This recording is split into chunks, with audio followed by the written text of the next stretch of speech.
Hello दोस्तों, आज से हम स्टार्ट करने जा रहे हैं सोलो लेवलिंग। तो गाइस ये एनिमे काफी ज्यादा अमेजिंग होने वाली है, तो इसके अंदर बने रहना। तो स्टार्ट करते हैं पार्ट 1 से। तो बिना किसी देरी के शुरू करते हैं। तो एनिमे की स्टार्टिंग प्रेजेंट टाइम से 3 साल पहले से होती है, जहां पर एक नेवी सोल्जर अपने कैप्टन से कह रहा होता है, कैप्टन हमें इनके ऊपर हमला करना चाहिए। नहीं, इनके ऊपर हमला करने का भी कोई फायदा नहीं है, क्योंकि हमारे हथियार इनका कुछ नहीं बिगाड़ सकते। इनसे केवल हंटर ही निपट सकते हैं, इसलिए ये काम हंटर्स को ही करने देते हैं। तो गाइस इस दुनिया के अंदर 10 साल पहले कुछ पोर्टल्स खुलने लगे थे, जिन पोर्टल्स के अंदर होते हैं डंजन्स, और उन डंजन्स के अंदर होते हैं मॉन्स्टर, जिनसे फाइट करने के लिए कुछ लोगों के पास मैजिकल पावर्स आने लगी, और उन लोगों को कहा जाने लगा हंटर्स। और उन हंटर्स के कुछ रैंक होते हैं, जैसे कि रैंक एस जो कि सबसे ज्यादा पावरफुल होता है, उसके बाद rank A, rank B, rank C, rank D, और ये रैंक ई तक जाती है, जो कि सबसे ज्यादा कमजोर होते हैं। और उसके बाद हम आइलैंड पे चल रही उस फाइट को देखते हैं, जहां पर बड़ी बड़ी एंट्स हंटर्स के ऊपर हमला कर देती है। वो हंटर्स उनसे फाइट करने की कोशिश करते हैं, लेकिन फिर भी वो उनसे फाइट नहीं कर पाते और वहीं पर मारे जाते हैं। नहीं,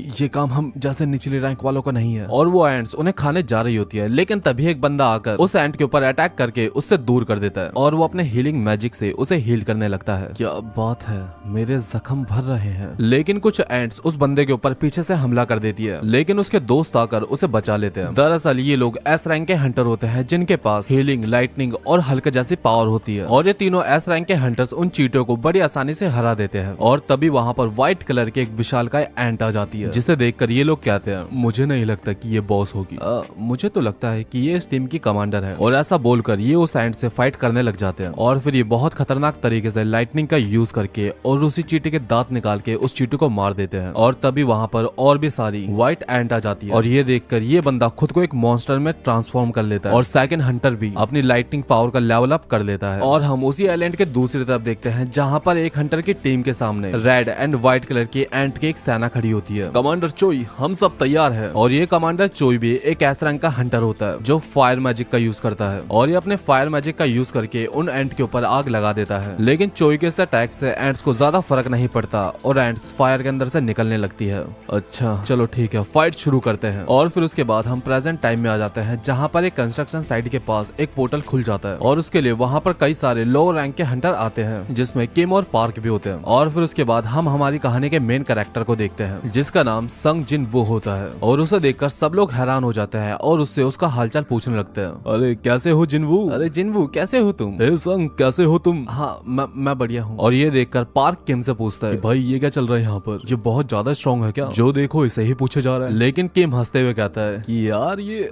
हंटर तो छोड़, ये तो इंसानों से भी ज्यादा कमजोर है। ये तो पूरी मानव जाति का सबसे कमजोर इंसान है। ये तो ई रैंक के लड़ाई में भी हॉस्पिटल पहुंच जाता है। अच्छा ऐसा है क्या? अरे यार धीरे बोल, वो सुन लेगा। लेकिन जिनवू कहता है कि अब क्या फायदा, अब तो मैंने सुन भी लिया। खैर छोड़ो, वैसे भी उन लोगों ने जो भी कहा है वो सच ही तो है। और तभी इसकी मुलाकात जूही से होती है, जो कि आते के साथ ही इसे डांटने लगती है और इससे सवाल करने लगते हैं कि तुम्हारे चोट कैसे लगी। और जिनवू से बताता है कि मैं एक ई रैंक के मिशन पर गया था, जिसमें मुझे ऐसी चोट लग गई। अच्छा, तो वहाँ पर कोई हीलर नहीं था क्या? वो एक ई रैंक की गुफा थी, इसलिए किसी ने हीलर को साथ में ले जाने की नहीं सोची। ये क्या कह रहे हो तुम? क्या वो लोग इतने ज्यादा मतलबी थे? नहीं जूही, तुम परेशान मत हो, कमजोर मैं हूँ, इसमें मेरी ही गलती है। और फिर उसके बाद सब निकलने के लिए डंजन के पोर्टल के सामने खड़े हो जाते हैं, और फिर इस मिशन का लीडर खुद को इंट्रोड्यूस करता है, जिसका नाम जूसोंग होता है। और जूसोंग एक एक्सपीरियंस इंसान होते हैं, जिन्हें काफी सारे डंजन का एक्सपीरियंस होता है। और फिर वो सब लोग उस डंजन के अंदर जाने लगते हैं, और फिर हम जिनवू को देखते हैं, जिसके हाथ में एक चाकू होता है। हथियार के नाम पे मेरे पास बस एक चाकू है, जिसमें ना के बराबर जादू है, लेकिन ये कुछ ना होने से तो अच्छा ही है। और मेरे पास वैसे भी इतने पैसे नहीं है कि मैं कोई जादुई हथियार खरीद सकूं, इसलिए मुझे फिलहाल इसी से काम चलाना हो। और ये बोलकर जिनवू भी अंदर चले जाता है। और उसके बाद हम कोरियन हंटर एसोसिएशन और उसके चेयरमैन को देखते हैं, जहाँ पर चेयरमैन वो कह रहे होते हैं,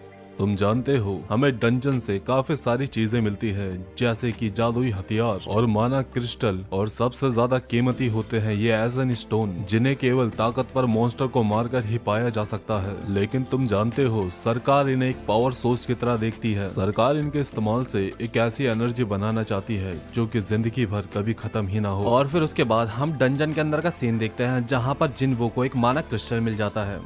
फाइनली मैंने एक को मार ही दिया। लेकिन तभी एक गॉब्लिन मॉन्स्टर जिनवू के ऊपर अटैक कर देता है और जिनवू भी उससे फाइट करने की कोशिश करता है, लेकिन जिनवू का चाकू ही टूट जाता है और वो गॉब्लिन मॉन्स्टर जिनवू के पेट में अपनी तलवार घुसा देता है, जिससे कि जिनवू काफी ज्यादा घायल हो जाता है। और ये देखकर जूही काफी ज्यादा परेशान हो जाती है। तभी पार्क आकर उस गॉब्लिन मॉन्स्टर को मार देता है और जूही को जिनवू को इलाज करने के लिए कहता है और वहां से चले जाता है। और फिर जूही अपने हीलिंग मैजिक से जिनवू को हील करने लगती है और फिर कुछ टाइम बाद वो सब लोग उस डंजन के बॉस को हरा देते हैं और सेलिब्रेट करने लगते हैं, लेकिन जिनवू बस बैठा बैठा देख रहा होता है। और ये सब देखकर जूही काफी ज्यादा उदास होती है और जिनवू से पूछती है, तुम अपनी जिद में आकर तो हंटर नहीं बने हो ना? क्योंकि अगर ऐसा है तो वो दिन दूर नहीं जब तुम किसी बड़ी मुसीबत में पड़ जाओगे। और फिर सारे हंटर डंजन की लूट को इकट्ठा करने लगते हैं, लेकिन ई रैंक का डंजन होने की वजह से यहाँ पर उनको ज्यादा लूट नहीं मिलती और वो सब लोग उदास हो जाते हैं। लेकिन तभी उन्हीं में से एक बंदे को एक गुफा दिखाई देती है और ये एक दूसरे डंजन का रास्ता होता है और ये लोग ये देखकर काफी ज्यादा हैरान हो जाते हैं, क्योंकि कभी किसी ने एक ही पोर्टल के अंदर दो डंजन नहीं देखे होते। और ऐसे में इन्हें कहा जाता है एसोसिएशन की कमांड का वेट करें। लेकिन कुछ लोग लालच में आकर कहते हैं कि अगर हमने ऐसा करा तो दूसरे हंटर्स आकर सारे के सारे लूट ले जाएंगे और न ही हमारे हाथ में कुछ हथियार लगेंगे, ऐसे स्टोन लगेंगे, ना ही माना क्रिस्टल, हमारे हाथ में बस झुंझुना ही आएगा। और फिर वो सब लोग वोट करने लगते हैं कि किसको इस डंजन के अंदर जाना है और किसको नहीं। और फिर सब लोग वोट करते हैं, लेकिन दोनों तरफ से वोट 50-50 हो जाते हैं और अब सारा फैसला जिनवू को लेना था कि इस डंजन के अंदर जाना चाहिए या फिर नहीं। जिनवू, अब तुम बताओ, तुम क्या कहते हो? तुम्हारा ही वोट बाकी है अब। क्या मेरा वोट? मेरे लिए तो एक ई रैंक का डंजन भी काफी ज्यादा खतरनाक है,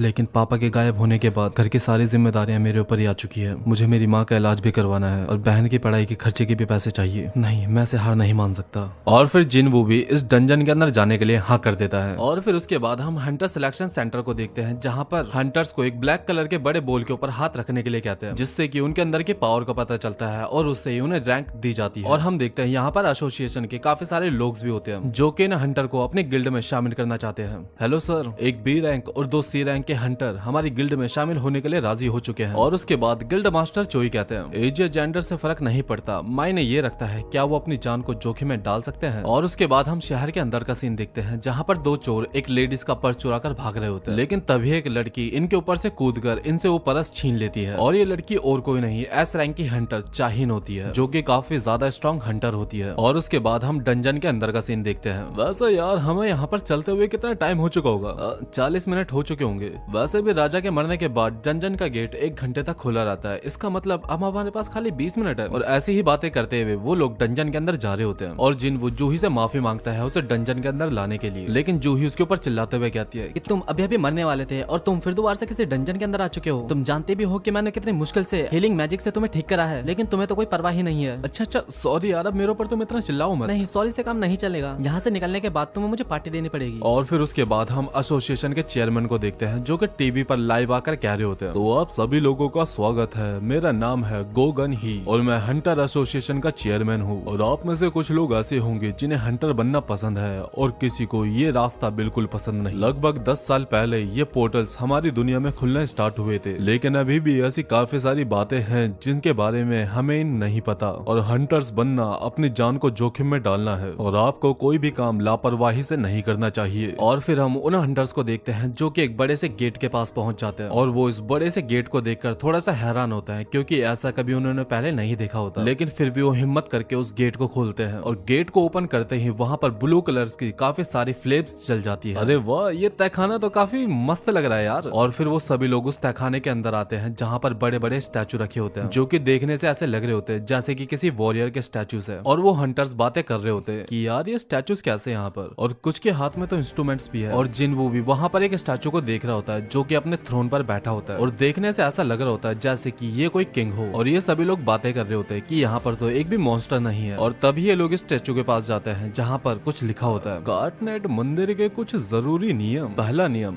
देवता का सम्मान करो। दूसरा, उसकी तारीफ करो। तीसरा, अपनी भक्ति को साबित करो। अगर तुम ऐसा नहीं कर पाए तो जिंदा नहीं बचोगे। और ये सुनकर जूही कहती है कि वो बड़ा सा स्टैचू हमें घूर रहा है, ऐसा लग रहा है कि वो हमारे ऊपर नजर रखे हुए है। और तभी अचानक से दरवाजा बंद हो जाता है और ये सभी लोग घबरा जाते हैं। मैंने तुम्हें पहले ही कहा था कि ये काफी खतरनाक जगह है। लेकिन तुमने मेरी बात नहीं मानी और यहाँ पर आ गए। अब भुगतो, मैं तो यहाँ से जा रहा हूँ। और ये उस दरवाजे के पास जाकर उसे खोलने की कोशिश करता है, लेकिन तभी वहाँ पर खड़ा हुआ स्टैचू जैसा सिपाही इसके ऊपर अपने स्पेयर से अटैक करके इसके 2 टुकड़े कर देता है। और ये देखकर सभी लोगों की सिट्टी पिट्टी गुल हो जाती है और जिनवू भी काफी ज्यादा हैरान हो जाता है। वो जो अभी मारा गया वो डी रैंक का हंटर था, मतलब वो मुझसे कहीं ज्यादा स्ट्रांग था और वो एक ही झटके में मारा गया। इस तहखाने को तो ए रैंक का होना चाहिए, लेकिन ये वैसा तो बिल्कुल नहीं लग रहा। अगर ये मूर्तियां हिल रही है इसका मतलब है। और जिनवू घूमकर उस बड़ी सी मूर्ति के ऊपर देखता है और उसकी भी आंखें हिलती है और ये देखकर जिनवू की सांसें अटक जाती है। मैं इससे पहले भी अपनी जान गवाते गवाते बचा हूँ। मैं ए रैंक के दानवों से काफी ज्यादा पिटा भी हूँ और काफी लंबे समय तक हॉस्पिटल में भी रहा, और एक बार तो मैं भूख से मरते मरते बचा हूँ। मेरे साथ के हंटर्स माना क्रिस्टल और एजन स्टोन को बेचकर काफी सारे पैसे कमाते थे और उन पैसों से वो अच्छे अच्छे हथियार खरीद सकते थे जिससे कि वो और ज्यादा पैसे कमा सके। लेकिन मेरे पास हथियार के नाम पे बस एक चाकू था और ना ही मेरे पास जूते खरीदने के पैसे। मैं कमजोर था, इसी वजह से मुझे सबसे ज्यादा चौकन्ना रहना पड़ता था और इसी वजह से मैं बता पाया। सब लोग नीचे झुक जाओ। और वो बड़ी सी मूर्ति अपनी आंखों से लेजर लाइट निकालती है जो कि कुछ हंटर्स को वहीं पर वेपराइज भी कर देती है। लेकिन ज्यादातर हंटर जिनवू की बात सुनकर नीचे झुक जाते हैं और बच जाते हैं और सब लोग काफी ज्यादा परेशान होते हैं और किसी को कुछ समझ नहीं आ रहा होता कि यहाँ पर आखिरकार चल क्या रहा। वहाँ पर सभी हंटर्स काफी ज्यादा डरे हुए होते हैं और जिनवू नोटिस, मैं कई बार बी रैंक के तहखानों से भी निकल चुका हूँ और कई बार ए रैंक के, जो कि एस रैंक के निकलते हैं। तुम्हें कर्टन मंदिर के नियम याद है जो कि उस पत्थर के ऊपर लिखे हुए थे? पहला देवता का सम्मान, दूसरा उसकी तारीफ करो और तीसरा अपनी भक्ति को साबित करो। मिस्टर जिनवू का ये शख्स सही भी होता है। और दूसरी तरफ हम जिनवू की बहन के स्कूल में देखते हैं जहाँ पर एक लड़की जिनवू की बहन से पूछती है, तुम्हारा भाई एक हंटर है ना? हाँ, लेकिन वो बहुत ज्यादा कमजोर हंटर है। वो तो ए रैंक के मिशन में भी बहुत सारी चोटें खा के आता है और उसके शरीर पर पट्टियां बंधी रहती है हमेशा। ओ अच्छा, मुझे यकीन है अगर मैं उसकी जगह होती तो उससे तो बेटर ही परफॉर्म करती। और फिर उसके बाद हम डंजन के अंदर का सीन देखते हैं जहाँ पर एक हंटर काफी ज्यादा गुस्सा हो जाता है। इतने टाइम के बाद मुझे एक बड़ी कंपनी के साथ वो वहाँ से भागने लगता है। सब लोग उसे रोकने की कोशिश करते हैं लेकिन वो फिर भी नहीं रुकता और काफी तेजी में वहाँ से भागने लगता है। लेकिन ये फिर भी ऐसा क्यों नहीं कर रहा? ये इतना ज्यादा स्ट्रॉन्ग है, ये उन सारे मॉन्स्टर से काफी ज्यादा अलग है जिनसे मैं अभी तक फाइट कर चुका हूँ। और जिनवू को अचानक से इस मंदिर के इंस्क्रिप्शन याद आते हैं जो कि उस पत्थर के ऊपर लिखे हुए थे कि देवता का सम्मान करो, ये तहखाना अपने अलग नियम से चलता है। और ऐसा बोलकर जिनवू खड़े होने लगता है और उस स्टैचू से अपनी आंखें मिलाने लगता है और ये देखकर स्टैचू उसके ऊपर अटैक करने ही वाला होता है, लेकिन तभी जिनवू नीचे बैठ जाता है और अपना सर इस स्टैचू के सामने झुका लेता है और स्टैचू अटैक नहीं करता। और इससे जिनवू को समझ में आ जाता है कि जब तक हम स्टैचू का सम्मान करेंगे ये हमारे ऊपर अटैक नहीं करेगा और सबको स्टैचू के सामने सर झुकाने के लिए कहता है। और जैसे ही सब लोग अपना सर झुकाते हैं ये स्टैचू स्माइल करता है जो कि देखने में काफी ज्यादा क्रीपी लगती है और इन सबको लगता है कि अब वो लोग घर जा सकते हैं। और तभी वो स्टैचू अपने थ्रोन से खड़ा होकर इन सब की तरफ आगे बढ़ने लगता है। जिनवू, तुम्हारे पास कोई तरीका है इससे बचने के लिए? नहीं मिस्टर संग, मेरे पास कोई तरीका तो नहीं है, लेकिन हमें इस मंदिर के नियमों को नहीं तोड़ना चाहिए। दूसरा नियम ये था कि देवता की तारीफ करो। तभी एक हंटर सामने आता है और स्टैचू के सामने बैठकर देवता के सामने हाथ जोड़कर इस देवता की तारीफ करने लगता है। हे देवता, हमसे कोई गलती हो चुकी हो तो हमें माफ कर देना, आप सबसे ज्यादा महान हो, हम आपसे। और तभी वो स्टैचू स्माइल करता है और उस प्रार्थना करने वाले हंटर को अपने पैरों के नीचे कुचल देता है और ये देखकर सब लोगों की हालत खराब होने लग जाती है और यहाँ वहाँ भागने लगते हैं। और वो स्टैचू एक और हंटर को अपने पैरों के नीचे कुचल देता है और भागते भागते एक हंटर एक स्टैचू के पास जाकर खड़ा हो जाता है, लेकिन वो स्टैचू उसे बीच में से ही काट देता है। देवता की तारीफ करो, लेकिन इस शैतान की तारीफ कैसे करें हम? और जिनवू भागते भागते नोटिस करता है कि कुछ स्टैचूज के हाथ में स्पेयर्स होती है, तलवारें होती है, हथौड़े होते हैं, और सब लोग ऐसा ही करने लगते हैं। और जैसे ही मिस्टर संग एक इंस्ट्रूमेंट वाली मूर्ति के पास पहुंचते हैं तो मूर्ति इंस्ट्रूमेंट प्ले करना स्टार्ट कर देती है और एक एक करके सभी लोग इंस्ट्रूमेंट वाले स्टैचूज के पास पहुंच जाते हैं। लेकिन जैसे ही जिनवू और जूही एक स्टैचू के पास पहुंचता है तो वो इंस्ट्रूमेंट प्ले नहीं होता और जिनवू को जल्दी ही रियलाइज हो जाता है कि शायद ये 2 लोग हैं, इसलिए ऐसा नहीं हो रहा। जूही, तुम यहीं पर रुकना। रुको जिनवू, कहाँ जा रहे हो? और जिनवू दूसरी मूर्ति के पास जाने के लिए वहाँ से निकल जाता है, लेकिन वो स्टैचू जिनवू को भागते हुए नोटिस कर लेता है और जिनवू के पीछे ही पड़ जाता है। स्टैचू जिनवू को अपने पैरों के नीचे कुचलने ही वाला होता है, लेकिन फिर भी जिनवू जैसे तैसे करके उससे बच जाता है और वो एक स्टैचू के पास जाकर गिरता है और वो स्टैचू अपने स्पेयर से जिनवू के ऊपर अटैक कर देता है, जिससे जिनवू का एक लेग कट जाता है और जिनवू रेंगते रेंगते उस इंस्ट्रूमेंट वाली मूर्ति के पास जाने लगता है और बड़ी मुश्किल से उस इंस्ट्रूमेंट वाली मूर्ति के पास पहुंचता है और फिर सब कुछ शांत हो जाता है और वो स्टैचू दोबारा से जाकर अपने थ्रोन पर बैठ जाता है। और फिर जूही जिनवू के पास भाग कर आती है। जिनवू, तुम ठीक तो हो ना? हाँ, लगभग मैं ठीक ही हूँ। और जूही ये देखकर काफी ज्यादा शॉक हो जाती है कि जिनवू को एक लेग कटा हुआ है और फिर जूही अपने हीलिंग मैजिक से जिनवू को ठीक करने की कोशिश करती है और जूही अपनी इतनी ज्यादा पावर का इस्तेमाल करती है कि उसकी मुंह और आंखों से ब्लड आने लगता है, लेकिन फिर भी जिनवू को हिल नहीं कर पाती। और फिर सभी लोग मिस्टर संग के ऊपर इंजाम डालने लगते हैं और मिस्टर संग भी ज्यादा कुछ नहीं कह पाते। तुम लोग सही कह रहे हो, यहाँ पर आखिरी फैसला मेरा ही था, ये सारी की सारी गलती मेरी ही है। ये वक्त अभी बहसबाजी का नहीं है, अभी तो तीसरा नियम भी बाकी है। और तभी वो इवल गॉड अपना हाथ उठाकर सेंटर के बीचों बीच एक कंटार को सम्मन कर देता है और सभी हंटर समझ नहीं पाते कि आखिर यहाँ पर चल क्या रहा है। तभी जिन्वो कहता है कि ये एक बलिस्तान है, पुराने लेखों में इसका जिक्र किया गया है, अक्सर इसका इस्तेमाल बलि देने के लिए किया जाता है और शायद से तीसरा नियम यही है, अपनी भक्ति को साबित करना। और ये सुनते ही किम मिस्टर संग के ऊपर अपनी तलवार को रख देता है। ये सब तुम्हारी ही वजह से हो रहा है, तो अब जिम्मेदारी लेने का वक्त आ चुका है लीडर। तुमने सही कहा, मैं इसके लिए तैयार हूँ। और मिस्टर संग बलिस्तान के बीचों बीच आ जाते हैं, लेकिन वहाँ पर एक फ्लेम जलती है और उसके अलावा कुछ नहीं होता। मिस्टर संग जिन्वो से पूछते हैं कि इसके अलावा और कुछ भी करना होगा क्या, लेकिन जिन्वो को भी इसके बारे में ज्यादा नहीं पता था और वो भी उस घेरे के अंदर जाने के लिए कहता है। और दो हंटर जिन्वो को घेरे के अंदर लेके आ जाते हैं और घेरे के अंदर आते ही 3 और फ्लेम जल जाती है। मतलब जितने लोग घेरे के अंदर होंगे उतनी ही फ्लेम जलेगी। एक डंजन के गेट को खुलने के लिए पूरी तरीके से 7 दिन का समय लगता है और हंटर्स का काम होता है कि उस 7 दिन से पहले ही उस डंजन के बॉस को हराकर उस गेट को पूरी तरीके से सील कर दे। अगर वो ऐसा नहीं कर पाते तो उस डंजन के जो मॉन्स्टर्स होते हैं वो इनकी दुनिया में आ जाते हैं और अगर अभी ऐसा नहीं कर पाए तो ये इविल गॉड उनकी दुनिया में आ जाएगा। और फिर जिन्वो बचे हुए हंटर्स को भी उस घेरे के अंदर बुला लेता है और घेरे के अंदर आते ही वहाँ पर ब्लू कलर की फ्लेम जल जाती है और साथ ही साथ वो बड़ा सा दरवाजा भी खुल जाता है। क्या हम यहाँ से जा सकते हैं? लेकिन अगर ये कोई ट्रैप हुआ तो? और फिर अचानक से वहाँ पर खड़े हुए स्टैचू के सिपाही मूव करने लगते हैं और इनके पास चलकर आने लगते हैं। जिन्वो एक स्टैचू को देखता है और वो वहीं पर फ्रीज हो जाता है और जिन्वो को जल्दी ही रियलाइज हो जाता है कि एक बच्चों की गेम की तरह है कि जब तक हम उन सिपाहियों को देखते रहेंगे वो अपनी जगह से मूव नहीं करेंगे और सबको स्टैचू की तरफ देखने के लिए कहता है। लेकिन एक हंटर वहाँ से डरकर भाग जाती है और उसके जाते ही एक येलो कलर की फ्लेम बुझ जाती है और जिन्वो समझ जाता है कि ये ब्लू फ्लेम्स टाइमर की तरह है यहाँ पर और येलो फ्लेम्स इंसानों की तरह। और ये दरवाजा धीरे धीरे करके बंद होने लगता है, लेकिन क्या पता ये चाल हो, डर और खतरे का एहसास करवाकर इन्हें फंसाने की चाल हो। शायद यही है तीसरे नियम की परख। और तभी एक और हंटर जिन्वो को नीचे गिराकर वहाँ से भाग जाता है। नहीं प्लीज, यहाँ से कोई मत भागना, ये ब्लू फ्लेम्स एक टाइमर की तरह है, शायद इनके बुझते ही हम यहाँ से जा सकते हैं। लेकिन ऐसा भी तो है कि शायद इन सभी फ्लेम्स के बुझते ही हम यहाँ पर हमेशा के लिए फंस जाए और यहीं पर मर जाए। मुझे माफ करना, लेकिन मेरा परिवार मेरा घर पे इंतजार कर रहा है। और किम भी यहाँ से भाग जाता है और जिन्वो भी ये सब देखकर बहुत ज्यादा उदास हो जाता है और रोने लगता है। लेकिन पार्टी देने का वादा किया था ना, ये लो और मेरे लिए मोमोस ऑर्डर करके रखना, मैं तुम्हारे साथ बाहर आकर खाऊंगा। तुम ऐसा कैसे कह सकते हो? लेकिन मिस्टर संग जूही के ऊपर अटैक करके उसे बेहोश कर देते हैं। मुझे माफ करना, लेकिन मुझे ही करना ही पड़ा। और मिस्टर संग जूही को लेकर बाहर चले जाते हैं। अब जिन्वो वहाँ पर अकेला रह जाता है और सारे सिपाही उसकी तरफ आगे बढ़ने लगते हैं। लेकिन जिन्वो फिर भी एक स्वॉर्ड उठाकर उन सबसे फाइट करने के लिए रेडी हो जाता है। मैं कम से कम एक को तो मार कर ही मरूंगा, तो अब आ जाओ।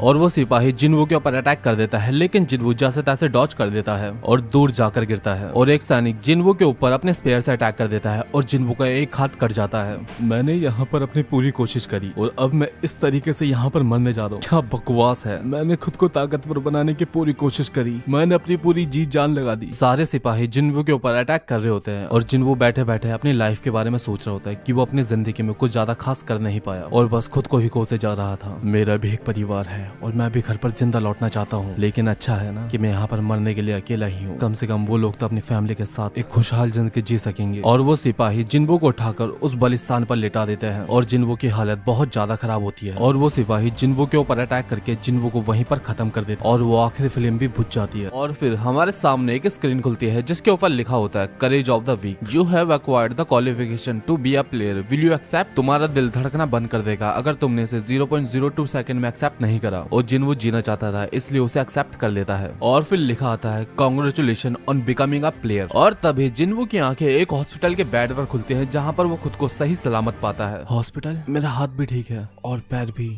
मेरे सीने पर कोई वार का निशान भी नहीं है। और जिन्वो को लगता है कि शायद वो एक बुरा सपना था। तभी वहाँ पर 2 बंदे आते हैं। मेरा नाम वो जिन चुल है और मैं हंटर एसोसिएशन सर्विलेंस टीम का मैनेजर हूँ। सर्विलेंस वालों को मुझसे का काम है। और वो लोग जिन्वो को बताते हैं कि जिन्वो 3 दिनों से हॉस्पिटल में था और ये सुनकर जिन्वो काफी ज्यादा हैरान हो जाता है। जूही और मिस्टर सॉन्ग कैसे हैं? मिस्टर सॉन्ग का एक हाथ चले गया और अब वो इस हंटर वाले काम से रिटायर हो चुके हैं। और जूही को भी काफी बड़ा सदमा लगा है जिसकी वजह से उसका हंटर बने रह पाना मुश्किल है। तुम्हारी इतनी बड़ी टीम उसके अंदर तरह गई थी, लेकिन बस 6 लोग ही वहाँ से वापस आ सके हैं। जो तुम्हारे साथ हुआ वो आम घटना बिल्कुल नहीं थी, और खबर मिलने के बाद व्हाइट टाइगर गिल्ड वहाँ पर पहुंची तो तुम उन्हें वहाँ पर बेहोश मिले थे, और तुम्हारे अलावा वहाँ पर कुछ नहीं था, ना ही वो मंदिर और ना ही वो स्टैचू। हाँ जानता हूँ तुम्हारे लिए यकीन कर पाना थोड़ा मुश्किल होगा, लेकिन अगर उन 5 लोगों की बातों में थोड़ा सा भी अंतर पाया जाता या वहाँ पर कोई डेड बॉडी नहीं मिलती तो पूरा शक तुम्हारे क्रू के ऊपर जाता। मेरा ये पूछना थोड़ा सा अजीब होगा, लेकिन तुम्हें वहाँ पर सेकंड अवेकनिंग का एहसास हुआ था, और ये सुनकर जिन वो थोड़ा शॉक हो जाता है। और सेकंड अवेकनिंग वो फॉर्म होती है जहाँ पर एक हंटर की शक्ति अब बढ़कर एस रैंक तक भी जा सकती है, और जिन वो अपनी सेकंड अवेकनिंग को कंफर्म करने के लिए माना मीटर के ऊपर अपना हाथ रखता है, जिससे उसकी पावर का पता चल पाए। और मैनेजर वो जिन चुल को भी लग रहा होता है कि जिन वो की सेकंड अवेकनिंग हुई है,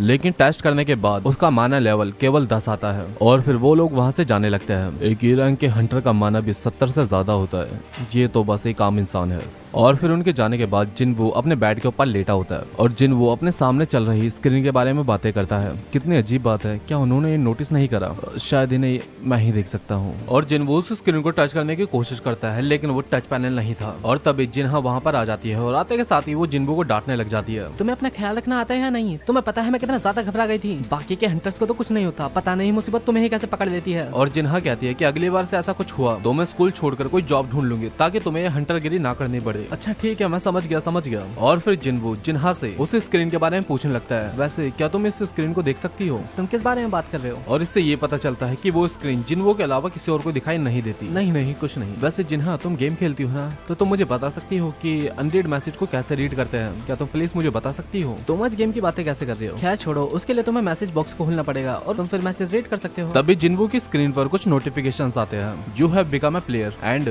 strength training has been arrived. और फिर जिन्हा वहां से चले जाती है, और जिनवू स्क्रीन के सभी नोटिफिकेशंस को रीड करने लगता है, और जिनवू डेली क्वेस्ट को एक्सेप्ट कर देता है। और उस क्वेस्ट के गोल होते हैं 100 pushups, 100 sit-ups, 100 squats and 10 kilometre running. और डेली मिशन को पूरा ना करने पर सजा दी जाएगी।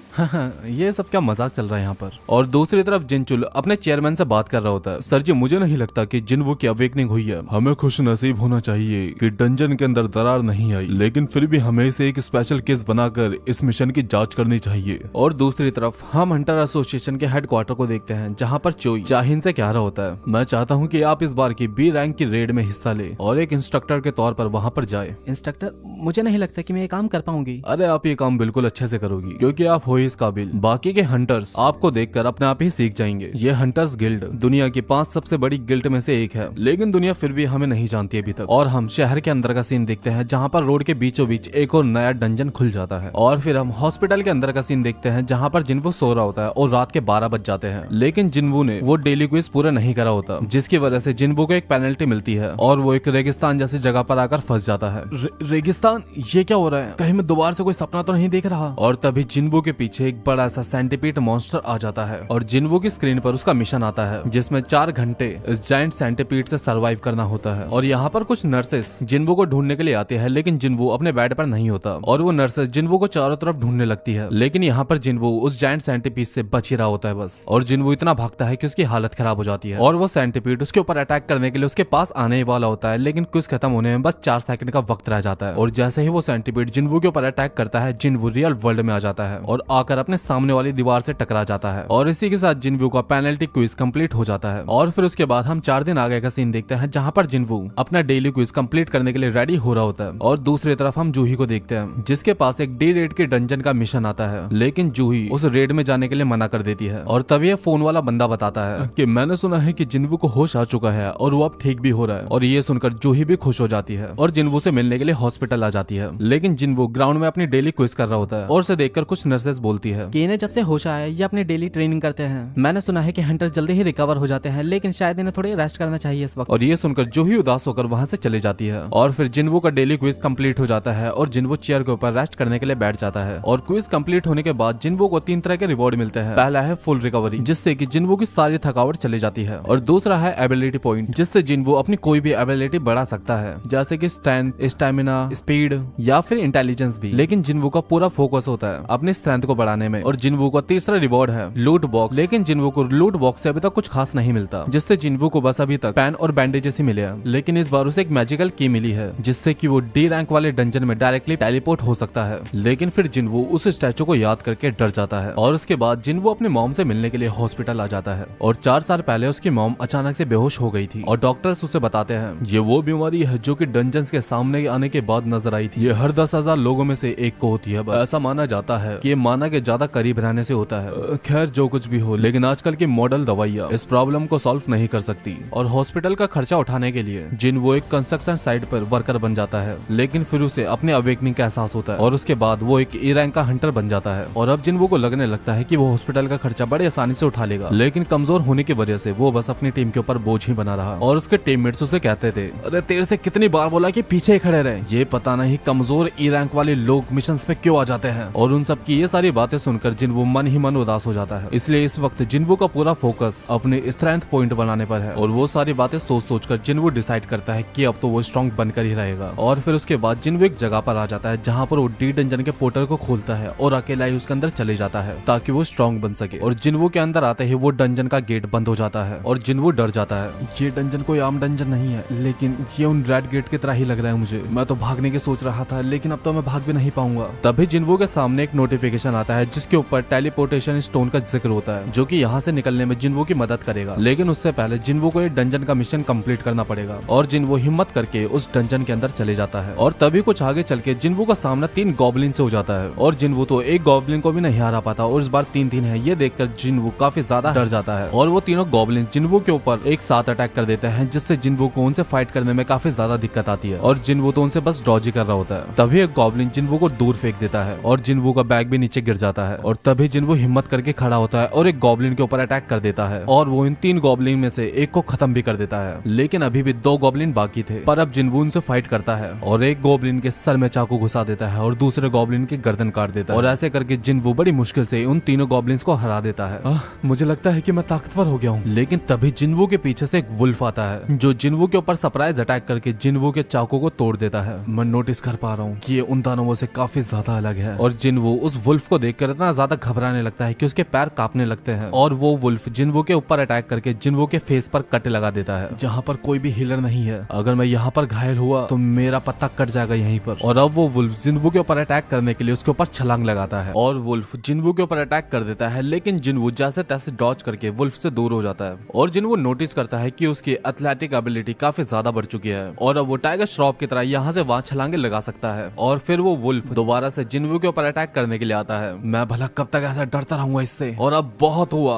और ऐसा बोलकर जिन्वो वुल्फ के ऊपर अटैक कर देता है और जिन्वो इतना ज्यादा स्ट्रॉन्ग हो चुका था कि वो एक ही पंच से उस वुल्फ के छक्के छुड़ा देता है। कि ऐसा मेरा स्ट्रेंथ बढ़ने की वजह से हुआ है, लेकिन ये अब भी कहीं ज्यादा ताकतवर है। और वुल्फ जिन्वो के ऊपर दोबारा से अटैक कर देता है और अब वुल्फ और जिन्वो के बीच में फाइट होने लगती है। लेकिन जिन्वो को पता था कि ऐसे वो हैंड टू हैंड कॉम्बैट करके इस वुल्फ को नहीं हरा सकता। और तभी जिन्वो को याद आता है कि उसकी इन्वेंट्री में कुछ है और जिन्वो अपनी इन्वेंट्री में से एक स्वॉर्ड निकालता है और उस वुल्फ के ऊपर अटैक करके एक ही वार में उस वुल्फ को खत्म कर देता है। मुझे नहीं पता कि ये स्वॉर्ड यहाँ पर कैसे आई, लेकिन मुझे पता है कि लोग इसे खरीदने के लिए $3 मिलियन तक दे देते हैं। और जिन्वो ऐसा सोच रहा होता तभी जिन्वो के सामने और ज्यादा वुल्फ्स आ जाते हैं और जिन्वो नोटिस करता है कि उसकी वो चोट भी हील हो चुकी है। और अब जिन्वो उन सब से फाइट करने के लिए रेडी हो जाता है और जैसे ही वो एक वुल्फ के ऊपर अटैक करता है, वो वुल्फ अपने जबड़े से जिन्वो की स्वॉर्ड को पकड़ लेता है। अब मुझे समझ में आया कि इनके जबड़े स्टील के क्यों है, लेकिन मुझे बड़ी मुश्किल से स्वॉर्ड मिली है, मैं ऐसे नहीं जाने दे सकता। और जिन्वो अपनी पूरी पावर लगाकर उस वुल्फ के जबड़े को 2 टुकड़ों में काट देता है। यार मैंने जो एक्सपीरियंस करा उसके मुकाबले ये तो कुछ भी नहीं है। और दूसरा वुल्फ अपने आप ही डरकर वहां से भाग जाता है। और अब जिन्वो एक जगह पर बैठकर अपने स्टैट चेक करने लगता है। मैं अब लेवल 2 पर हूँ, लेकिन जब मैं डेली ट्रेनिंग करता था तब तो ऐसा कुछ नहीं हुआ। शायद ऐसा इसलिए है क्योंकि रियल फाइट है। इसका मतलब यह है कि इस तरीके से मिशन करना ज्यादा फायदेमंद है। मैं फिलहाल लेवल 32 पर हूँ, लेकिन पहले से काफी ज्यादा ताकतवर हूँ। अब जिन्वो मॉन्स्टर के पास जाकर एसन स्टोन कलेक्ट करने की कोशिश करता है, लेकिन उसे एसन स्टोन की जगह कुछ आइटम्स मिलते हैं जिन्हें वो गेम को सेल कर 20 गोल्ड कॉइन अर्न कर लेता है। और अब जिन्वो कहता है कि मैं बॉस को हराए बिना यहाँ से नहीं जा सकता। टेलीपोर्टेशन स्टोन मुझे यहाँ से निकाल तो जरूर सकता है, लेकिन मुझे ये नहीं पता कि वो मुझे कहाँ पर मिलेगा, ए रैंक हो या ना हो। लेकिन मुझे नहीं लगता कि मैं एक बॉस को हरा सकता हूँ अकेले। लेकिन अगर मैं अपना लेवल बढ़ा लूँ तो, और अगर उससे पहले ही मैं मर गया तो। और फिर जिन्वो नोटिस करता है कि वहाँ पर कई 100 की तादाद में वुल्फ्स आ जाते हैं, लेकिन अब जिन्वो बिना डरे ही उन सबसे अकेले भिड़ जाता है।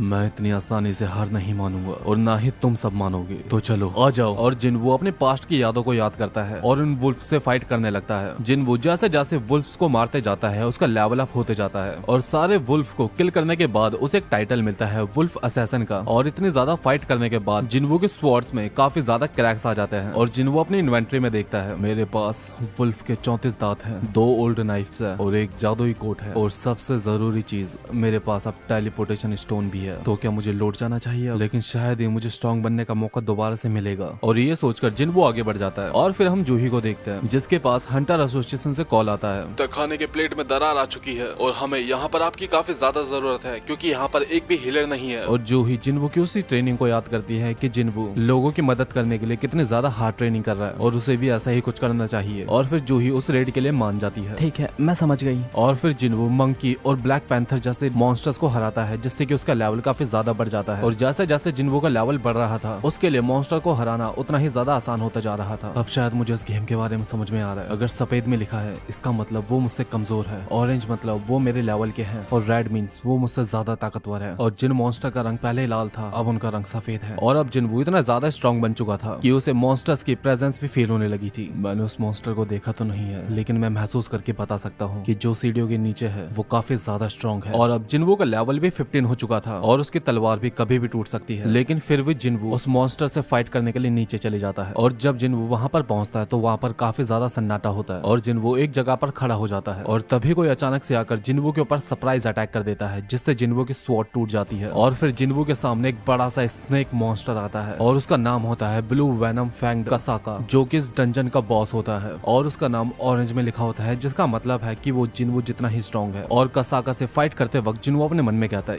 कि मैं इसे कैसे हराऊंगा, इसकी स्किन इतनी ज्यादा स्ट्रॉन्ग है। और कसाका अपनी पूंछ से अटैक करके जिनवू को दूर फेंक देता है। और फिर उसके बाद कसाका जिनवू के ऊपर एक बड़ी सी ट्रेन को गिराता है लेकिन जिनवू जैसे तैसे करके उससे बच जाता है। और जिनवू उसी बात को याद करता है जहाँ पर मिस्टर सोंग उसे बताते हैं कि कैसे सब लोग जिनवू को पूरी मानव जाति का सबसे कमजोर हंटर कहते हैं। कब तक, आखिर कब तक मैं यूं ही कमजोर रहूंगा और कब तक सभी लोग मेरा मजाक बनाते रहेंगे? मैं कमजोर हूँ, इसमें मेरी गलती नहीं है। अगर तुम ताकतवर हो तो तुम्हें दूसरों का मजाक नहीं बनाना चाहिए। तुम स्ट्रांग हो, इससे तुम्हें एडवांटेज मिलती है। मेरे जैसा कमजोर इंसान हमेशा डर कर ही जीता है। ताकतवर लोग हमेशा हम जैसों को अपने पैरों की धूल समझते रहे हैं लेकिन मैं हार नहीं मानूंगा और इस दुनिया का सबसे खतरनाक इंसान बनकर ही रहूंगा और ये मेरा खुद से वादा है। और कसाका जिनवू के ऊपर अटैक करता है। नहीं, मैं इतनी जल्दी हार नहीं मान सकता। जो मैंने महसूस करा, जो मैंने देखा उसके सामने ये तो कुछ भी नहीं। और जिनवू छलांग लगाकर इसकी गर्दन को पकड़ देता है और अपनी पूरी ताकत से कसाका की गर्दन दबाने लगता है। जिनवू इतनी जोर से कसाका की गर्दन दबाता है कि कसाका का सैल भी तोड़ देता है और कसाका तड़पना शुरू कर देता है और यहाँ वह झटपटाने के लिए खुद को मारने लगता है जिससे जिनवू को भी काफी ज्यादा चोट आती है लेकिन जिनवू फिर भी उसे नहीं छोड़ता। और अब जिनवू फाइनली कसाका की गर्दन तोड़ देता है और कसाका को डिफीट कर देता है। और ऐसा करते ही जिनवू के काफी सारे लेवल अप हो जाते हैं।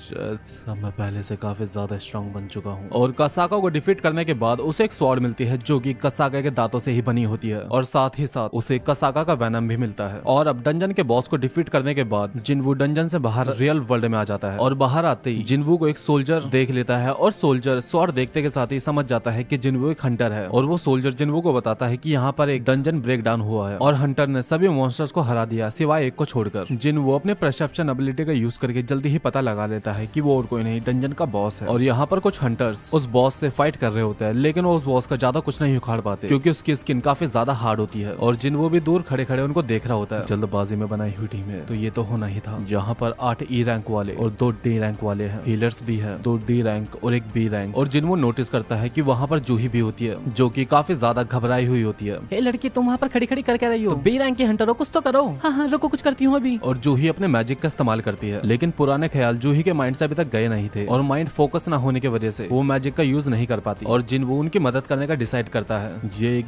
D रैंक बॉस है, उससे कमजोर, जिसको मैंने अभी अभी हराया है। अगर इसका ये कवच टूट जाए तो ये जीत सकते हैं। और ऐसा बोलकर जिनवू अपनी टूटी हुई स्वॉर्ड उस बॉस के ऊपर फेंकता है और वो इतनी स्पीड से उसके ऊपर फेंकता है कि बॉस का वो कवच टूट जाता है और वो बॉस कमजोर होने लगता है। और फिर सारे हंटर एक साथ अटैक करके उस बॉस को हरा देते हैं। हरा दिया। फाइनली हमने उसे हरा हरा दिया। दिया। हमारे सारे दाव पेच खत्म हो चुके थे, हम तो इसका कुछ बिगाड़ में नहीं पा रहे थे। तो ये अचानक से क्या हुआ और वो उड़ती हुई चीज क्या थी? और वो हंटर जिन्वो की स्क्वाड को वहाँ पर नोटिस करता है। एक मॉन्स्टर जिसे हम सब लोग मिलकर भी नहीं हरा पा रहे थे, उसे एक इंसान ने टूटे हुए स्वॉर्ड से हरा दिया। कुछ भी हो, वो इंसान सच में काफी ज्यादा पावरफुल है। और फिर हम जिन्वो को देखते हैं। सोचा नहीं था कि एक बार काफी होगा। और जूही भी जिन्वो को नोटिस कर लेती है। जिन्वो तुम? और अब काफी टाइम तक हॉस्पिटल में रहने के बाद जिन्वो डिस्चार्ज होने वाला होता है और डेली ट्रेनिंग करने की वजह से उसकी बॉडी ऋतिक रोशन जैसी बन जाती है और हॉस्पिटल की काफी सारी नर्सेस उसके दीवानी हो जाती है और पूरे हॉस्पिटल में बस उसी के चर्चे होते हैं। और फिर एक नर्स जिन्वो के रूम में आती है और जिन्वो की बॉडी देखकर बहुत ज्यादा इंप्रेस हो जाती है। अच्छा, आप डिस्चार्ज होने वाले हैं तो प्लीज रिसेप्शन पे आ जाइएगा। और क्या आप प्लीज मुझे अपना नंबर दे सकते हैं? मेरा नंबर हो सकता है इनको टेस्ट के रिजल्ट भेजने हो, दे देता हूँ नंबर। और यहाँ पर जेनहा एक एस रैंक हंटर का इंटरव्यू देख रही होती है। तो आप इस देश के इकलौते एस रैंक हंटर है, तो आपका दिन तो काफी ज्यादा बिजी रहता होगा। और योन हो बे बताता है कि हाँ, जब रेड नहीं होती तब भी मुझे डेली ट्रेनिंग करनी होती है क्योंकि एक दिन की लापरवाही भी मुझे कमजोर बना सकती है। क्योंकि अगर मैं कमजोर रहा या मुझसे कोई भी गलती हुई तो इसका भुगतान मेरी पूरी टीम को करना पड़ सकता है। और स्कूल जाने से पहले जिन्हा जिन्वो को उठाती है और खाने के बारे में बताने लगती है, लेकिन फिर जिन्हा जिन्वो के एप्स नोटिस करती है। एक बात बताओ जिन्वो, क्या तुम जिम जाने लगे हो?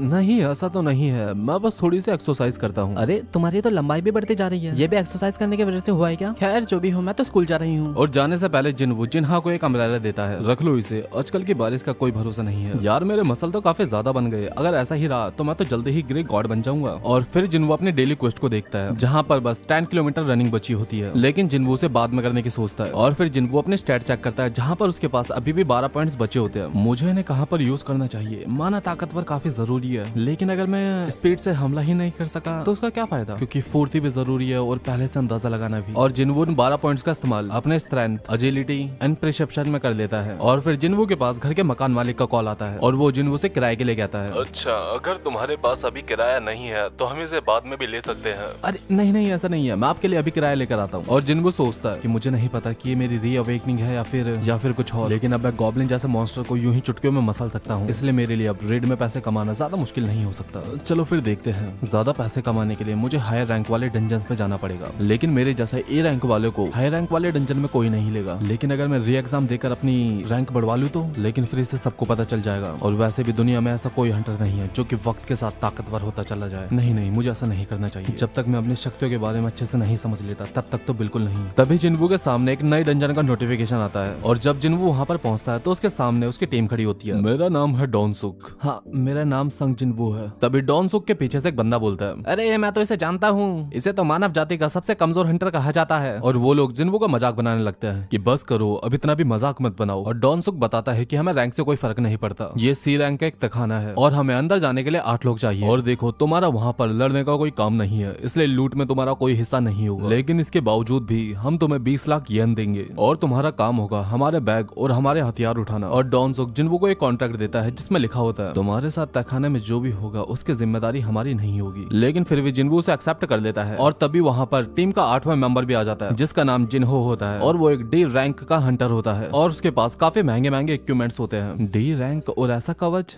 जरूर किसी अमीर घर से होगा। अच्छा, तो तुम सी रैंक तक खाने में पहली बार जा रहे हो? अरे अरे घबराओ मत, मैं हूँ ना। और जिन्वो को दिलासा देने लगता है और फिर सभी डंजन के अंदर जाने लगते हैं। लेकिन डंजन को देखकर सभी को काफी ज्यादा अजीब लगता है क्योंकि सी रैंक के हिसाब से ये डंजन काफी ज्यादा बड़ा होता है। लेकिन डॉनसुक उनको बिलीव दिलाता है कि एक सी रैंक का ही डंजन है। अरे हंटर एसोसिएशन ने इसे खुद 2 बार चेक करा है, ये एक सी रैंक का ही डंजन है। लेकिन जिन्वो भी आज तक सी रैंक के डंजन में नहीं गया था, इसलिए वो थोड़ा सा नर्वस फील करता है। और डंजन में एंटर करने के बाद उन सबको पता चलता है कि डंजन के अंदर ना तो लाइट है और ना ही कोई मैजिकल मॉन्स्टर्स। और बिना लाइट वाले डंजन को देखकर जिन्वो को कार्टन मंदिर की याद आती है। और फिर जिन्वो से पूछता है कि ये लाइटनिंग स्टोन कौन सा है। लाइटनिंग स्टोन वो स्टोन होते हैं जो कि डंजन के या तो नीचे पाए जाते हैं या फिर ऊपर, जिसकी वजह से डंजन में रोशनी होती है। ओह अच्छा, मतलब ऐसा स्टोन जो कि हमें किसी मॉन्स्टर से मिलते हैं, और माना स्टोन जो कि हमें तहखानों की खुदाई से मिलते हैं, और लाइटनिंग स्टोन जो कि इन तहखानों को रोशनी देते हैं। और काफी आगे चलने के बाद भी उनको कोई मॉन्स्टर दिखाई नहीं देता। और तभी जिन्वो को कुछ आवाजें सुनाई देने लगती है। वो मॉन्स्टर यहीं पर है, बस वो हमसे छुपा हुआ है। वो कौन से मॉन्स्टर होते हैं जो कि छुपकर वार करते हैं? वो कौन से मॉन्स्टर हैं जो कि झुंड बनाकर अंधेरे में रहते हैं और रोशनी दिखते ही अटैक करते हैं? और फिर जिन्वो सबको चिल्लाकर बताता है कि वो मॉन्स्टर इंसेक्ट्स है।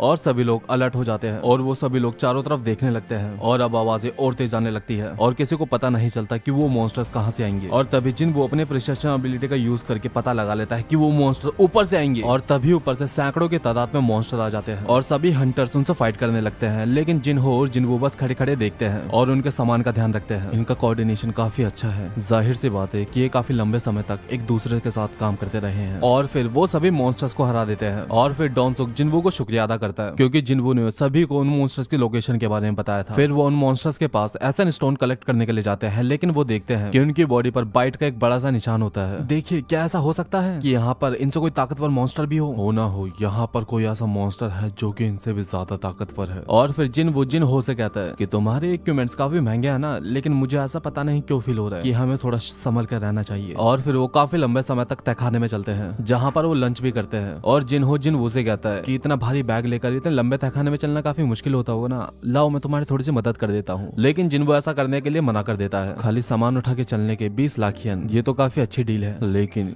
शायद कुछ ज्यादा ही अच्छी, कुछ तो गड़बड़ है। और वो आगे चलते हुए नोटिस करते हैं कि उन्हें सारे के सारे वहाँ पर डेड मॉन्स्टर ही मिलते हैं। इसका मतलब ये है कि वहाँ पर कोई तो ऐसा है जो कि इन मॉन्स्टर को मार रहा होता है। और तभी वो कुछ आगे चल के नोटिस करते हैं कि वहाँ पर काफी सारे जाले लगे हुए थे। मुझे तो ऐसा लगता है कि शायद ये बॉस का ठिकाना है। और वो फिर उन जालों को काटते हुए रास्ता बनाकर आगे चलने लगते हैं। और फिर वो आगे चलकर देखते हैं वहाँ पर काफी सारे माना स्टोन्स होते हैं। अरे वाह, इतने सारे माना स्टोन्स! देखने से तो इनकी कीमत अरबों में लगती है। देख रहे हो मिस्टर डॉनसुक, इसे देखकर तो आपका भाई भी चलने लगेगा। अरे पागल है क्या, इनके भाई के बारे में बातें मत कर। और डॉनसुक का भाई कौन है इसके बारे में आगे के पार्ट्स में पता चलेगा। मैं इस खजाने की ताकत से एक ऐसी टीम बनाऊंगा जिसे सब लोग देखते ही रह जाएंगे। और जिनहो जिनवो का कॉन्ट्रैक्ट लेकर डॉनसुक के पास जाता है और उससे कहता है इस कॉन्ट्रैक्ट में लिखा है कि जीत का इनाम जिनवो को नहीं मिलेगा, लेकिन माना क्रिस्टल तो खुदाई से मिलते हैं ना कि जीत से। इसका मतलब इन क्रिस्टल में जिनवो का भी हिस्सा होना चाहिए ना। अरे हाँ हाँ, तुम फिक्र मत करो, हम इन माना क्रिस्टल को 8 हिस्सों में ही बांटेंगे, लेकिन उससे पहले हमें इस बॉस को हराना पड़ेगा। जैसे कि तुम जानते हो, बॉस को हराता ही ये डंजन बंद हो जाएगा, इसलिए हमें लड़ने से पहले ही इन सारे माना क्रिस्टल को बाहर निकालना पड़ेगा। हमारी किस्मत अच्छी है कि ये मॉन्स्टर अभी सो रखा है और इसके जागने से पहले ही हमें इन सारे क्रिस्टल को बाहर निकालना पड़ेगा। लेकिन वो सारे के सारे खुदाई के इक्विपमेंट बाहर ही छोड़ाते हैं और उसे लेने के लिए डॉनसुक और उसकी टीम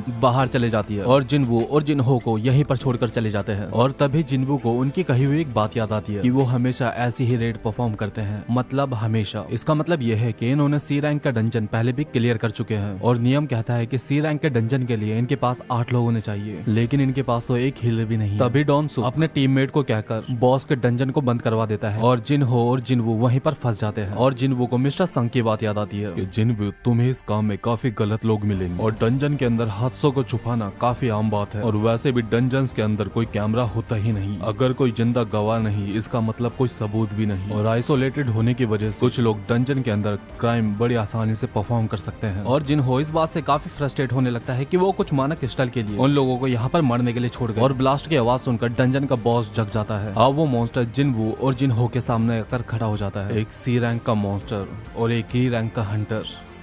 इस काम को करने में मजा आएगा। जिनहो, यहाँ से हिलना मत। और ऐसा बोलकर जिनवो उस मॉन्स्टर से फाइट करने के लिए चले जाता है और अपने हाथों में अपने स्वॉर्ड को सम्मन कर लेता है। अब इसे मैं ही हरा सकता। और यहाँ पर डंजन से बाहर निकल के डॉनसुक की टीम का एक मेंबर कहता है, सर जी, आपको नहीं लगता कि हमें उन्हें जान से मार देना चाहिए था? तुम लोग पागल हो गए हो क्या? अगर वो मकड़ी जाग जाती तो फिर तुम लोग क्या करते? वैसे भी उन नॉन सिखियों को लड़ने का कोई एक्सपीरियंस नहीं है। वो मकड़ी पलक झपकते ही उन्हें खा जाएगी और दोबारा से जाकर सो भी जाएगी। और फिर हम वहाँ पर जाएंगे और सारे मानक क्रिस्टल को इकट्ठा भी कर देंगे। और मैंने वहाँ पर कुछ और टनल्स को भी देखा था जहाँ से हम शायद बाहर निकल सकते हैं। और अगर हम माना क्रिस्टल को भी इकट्ठा नहीं कर पाए तो हम उस लड़की के इक्विपमेंट को चोरी कर लेंगे, जिनकी कीमत लगभग करोड़ों में होगी। अब वैसा मैं देख लेता हूँ ये किसका बेटा है। वैसे एक बात तो कहनी पड़ेगी कि वो बॉस सच में काफी ज्यादा खतरनाक है, उनके बचने का तो कोई चांसेस नहीं। और बॉस चेंबर के अंदर जिनहो जिनवो को समझाता है, एक मिनट रुको, तुम्हें सी रैंक बॉस को हराने के लिए कम से कम बी रैंक का तो होना ही होगा, या फिर एक अपर सी रैंक का। तुम इसे नहीं हरा पाओगे, हमें कोई दूसरा रास्ता देखना पड़ेगा। हाँ, वैसे जिनहो सही कह रहा है। मैं भले ही रीअवेकन हो चुका हूँ, लेकिन मैं अभी भी कमजोर हूँ। कसाका और वो मैजिकल गोलम दोनों ही डी रैंक डंजन के बॉस थे, लेकिन ये मकड़ी उन दोनों से काफी ज्यादा ताकतवर है। लेकिन पता नहीं क्यों मुझे ऐसे क्यों फील हो रहा है कि मैं इस मकड़ी को हरा सकता हूँ। फिलहाल मेरा लेवल 18 है, चलो देखते हैं क्या मैं इसे हरा सकता हूँ या नहीं। और ऐसा बोलकर जिनवो उस बॉस के ऊपर अटैक कर देता है, लेकिन जिनवो का डैगर उसके पैरों पे एक खरोच तक नहीं कर पाता। और फिर बॉस अपने पैरों से जिनवो के ऊपर काफी सारे अटैक करती है। और ये देखकर जिनवो समझ जाता है कि एक गलत मूव और ये भगवान को प्यारा हो जाएगा। कुछ तो गड़बड़ है, एक ए रैंक हंटर इतना ज्यादा ताकतवर नहीं हो सकता। कहीं ऐसा तो नहीं है कि इसकी रैंकिंग फेक है। मैंने ऐसे अफवाहें सुनी थी कि कुछ लोग अपनी रैंकिंग को कम करके अपनी फेक रैंक दिखाते हैं, और इनमें से बहुत सारे लोग सनकी भी होते हैं जो कि अपने मजे के लिए मॉन्स्टर्स को मारते हैं। अरे यार कहाँ फंस गया, डैड प्लीज मुझे बचा लीजिए। और जिनवू इससे लड़ते लड़ते कहता है इसकी स्किन तो कस्साका से भी ज्यादा हार्ड है, और अब जिनवू का स्टेमिना भी कम हो रहा होता है। अगर ऐसा ही ये कम होता रहा तो मैं जल्दी ही मारा जाऊंगा, मुझे इसे जल्दी ही हराना होगा। और अब जिनवू इस डैगर की स्पेशल एबिलिटी का यूज करता है जो कि होती है पैरालिसिस एंड ड्रेन। इस डैगर की एबिलिटी ही मुझे जिता सकती है और मुझे इस मकड़ी की आंखों पर ही हमला करना होगा। लेकिन जिनवू जैसे ऐसा करने जा रहा होता है वो मकड़ी जिनवू के ऊपर एक एसिड की वॉमिट करती है, जिससे कि जिनवू बाल बाल बसता है। एक तो इतनी हार्ड स्किन और ऊपर से ये तो कुछ ज्यादा ही ताकतवर है। अब जिनवू अपनी न्यू एबिलिटी डैश का यूज करता है और बिजली के तेजी से इसके ऊपर अटैक करता है, लेकिन आंखों के ऊपर हमला करने से बच जाता है। और जिनवू एक और बार इसके ऊपर अटैक करने का ट्राई करता है, लेकिन अब जिनवू की थकान 70% तक पहुंच जाती है, जिसकी वजह से जिनवू की स्पीड कम होने लगती है और ये मॉन्स्टर जिनवू को दूर फेंक देता है। और जैसे ही ये मकड़ी अपना फाइनल अटैक करती है, जिनवू अपने डेली क्वेस्ट वाले फुल रिकवरी वाले ऑप्शन को यूज करता है, जिससे कि जिनवू डॉज कर पाता है। और फिर जिनवू इस मकड़ी के ऊपर कूदकर इस मकड़ी की सारी आंखें फोड़ देता है और इस मॉन्स्टर को खत्म कर देता है। और इसी के साथ जिनवू सी रैंक डंजन के बॉस को भी हरा देता है। और ये देखकर जिन हो के तो होश ही उड़ जाते हैं।